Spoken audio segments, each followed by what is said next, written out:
welcome back. Today, in Faulty Circuits, we're exploring the Toronto housing market. Join us. You're going to love this place. I think it's the one, Teresa said to the happy young couple. Teresa was their trusted realtor. It could use a bit of work, but the bones of this house are spectacular. The couple looked around. The yard was a bit shabby. The shingles needed some patchwork. Can't wait to see it, smiled Kyle. Rita wrapped her arm around his. She was also smiling. Teresa unlocked the door for them to enter. Rita squealed and pulled away, excited to be the first one in. Holy crow! It's got wainscoting! Rita called back to them. Kyle chuckled and stepped in behind Teresa. Hey! And crown molding on the ceiling! Rita was very pleased so far. Kyle a little less impressed off the bat. He noticed some crushed cans in the coat closet. Loose, not packaged. To the right was a dining room with a pass-through window into the kitchen. Rita's face appeared through it.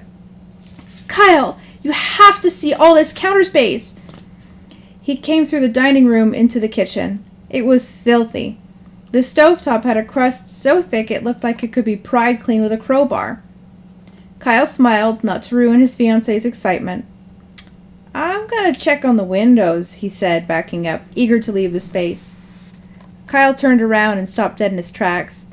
There was a man in his underpants on the couch in the corner, playing a video game with headphones on. Kyle turned to Teresa. Who might that be? Oh, that's a Chris. He's a feature of the house. She smiled brightly. Most houses only come with a refrigerator and an oven, maybe a washer and dryer if you're lucky. This house comes with a Chris. Kyle nodded along for a second before coming to his senses. Wait, what? Kyle stood, taken aback by the frankness of Teresa's position on the matter. Isn't he the guy selling the house? Oh, yes he is, but he's included himself in the listing. I think this is the future of real estate in Toronto. This is cutting edge. Kyle opened his mouth to protest, but then he heard Rita calling from the bathroom upstairs. A Royal Dalton sink, Kyle, and a clawfoot tub. It's almost rococo. I think Rita is enchanted by this house. You will be too, I think. Let me take you upstairs to see the bedroom. Teresa waved her arm towards the stairs for Kyle to go first. He grimaced at some discarded underpants on the steps, then stepped around them.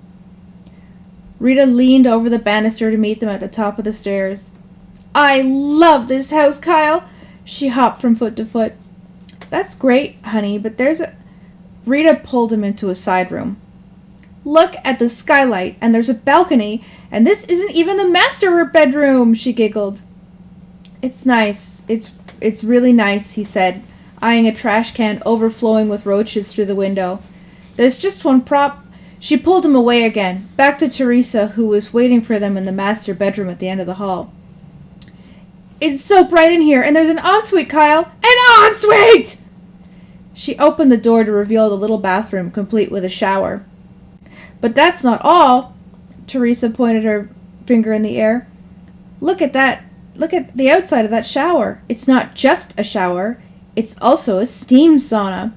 There's enough room for one, or one of you could sit on the other's lap, she winked confidentially. Kyle was growing increasingly agitated about his concerns. He stomped his foot. Look, God damn it, what about the Chris? I don't want to live in a house that comes with a Chris. Rita looked like she'd just been harpooned. Her jaw dropped. A moment that felt like forever passed in silence. She was about to burst with tears. She put a hand on her heart.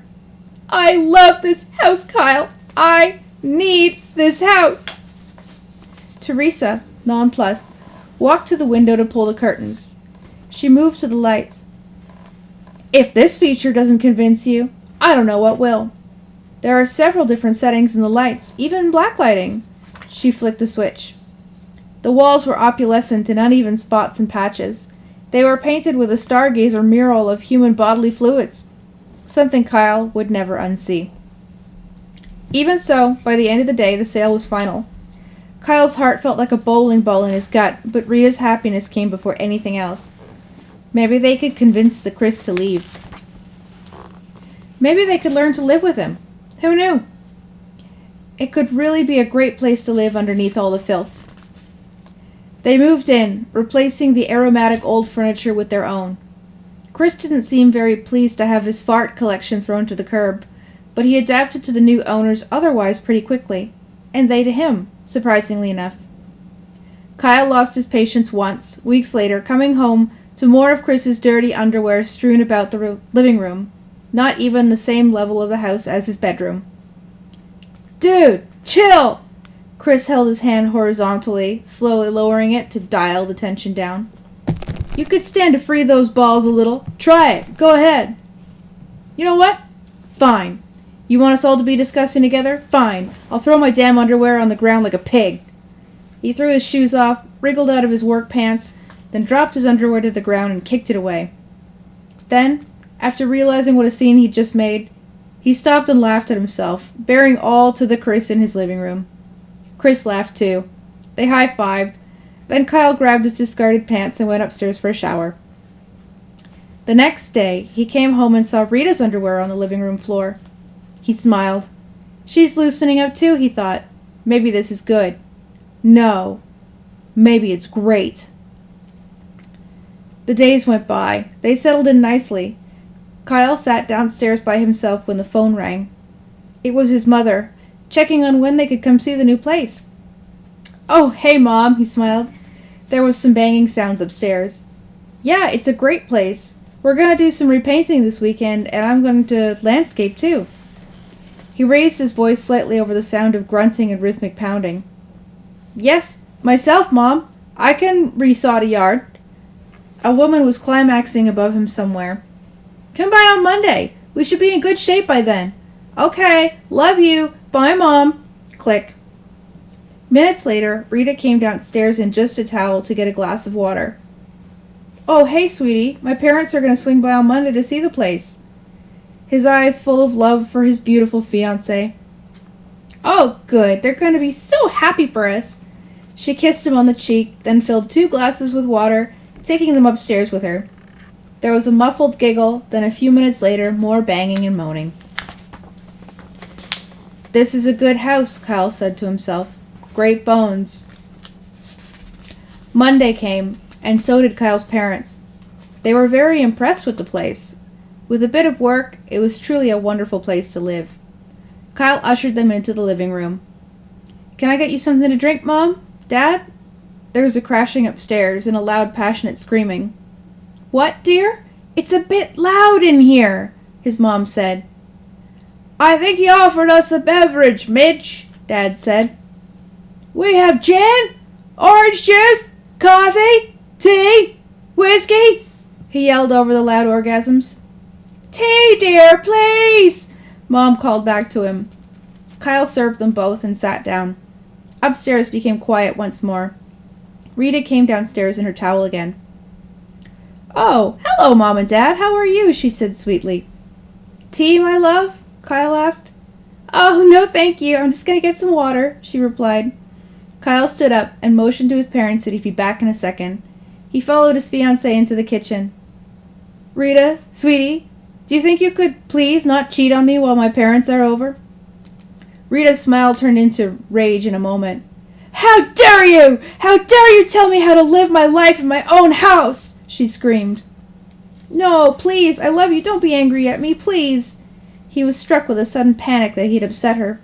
"The wedding is off!" She snatched 2 glasses from the cupboard, filled them with water irately, then stormed back upstairs. The moment of awkwardness with Kyle's parents was broken by sounds of sex resuming above them. A couple months later, Rita and Chris had left. They rented their own apartment up on St. Clair, leaving Kyle to himself. Distraught, he put the house on the market. Another couple came to the showing. They were young and happy. Teresa was showing them around. "And oh yes," she said to them, "this house comes with a Kyle."